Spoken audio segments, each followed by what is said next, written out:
Understanding encompasses the universe, and intertwines with it in the form of drama or comedy, always in an anecdotal manner. Let it be understood, the maintenance of the universe occurs through its own narrative, with a compelling and convincing counterpoint that reaches the being through emotions. This point is too attractive, and seems to deserve a unique treatise of countless and inexhaustible pages. The wisdom of the text does not delve into it, precisely because it is an unnecessary aspect within the limits of understanding. Being knowledgeable of many other texts that deal with this subject in parallel to it, the book acts as a strong support in the intentional stops and obstacles imposed on the being.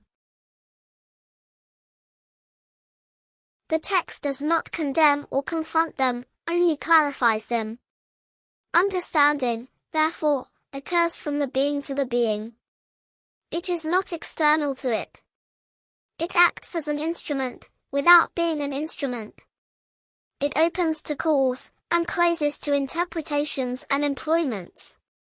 It is in the very response, because it is the very response. Each understood moment is a step of absolute certainty that propels the being. The difference between certainty and faith is perceived through understanding. Faith is not certainty, and has components non-existent in certainty. Rather, certainty is the fruit of understanding or comprehension. The path of being is the path of understanding, of comprehension, and of full knowledge. It is in fullness that everything is understood, and will only be right, because it was fully understood.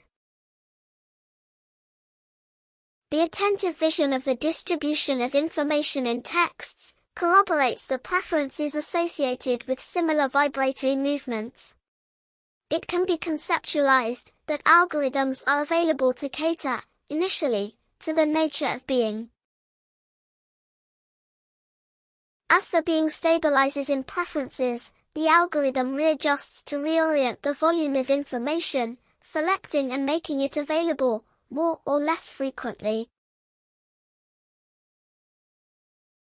The algorithm is structured to bring comfort to the being, adapting to the being's preferences.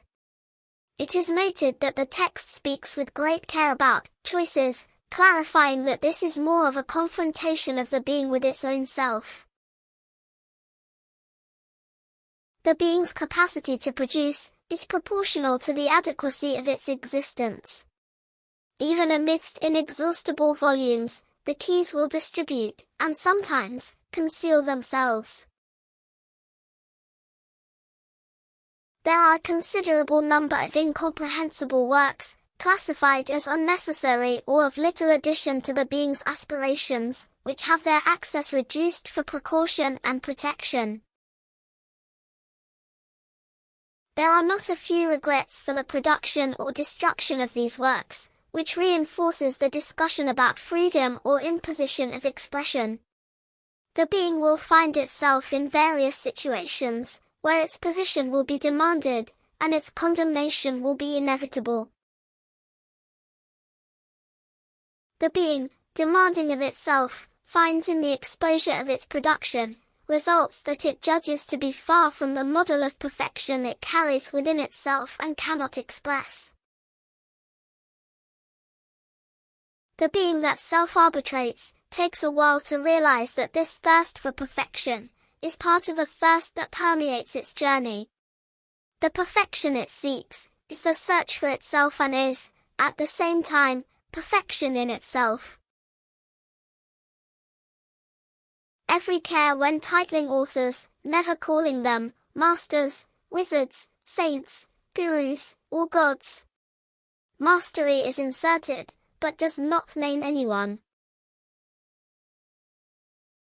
Skill with words does not make the text luminous. Against the pride of texts, wisdom is planted without masks, and uses pride itself to expose it. The brilliance of this strategy is the guidance to the being of deviations, making it see and position itself firmly on its own journey.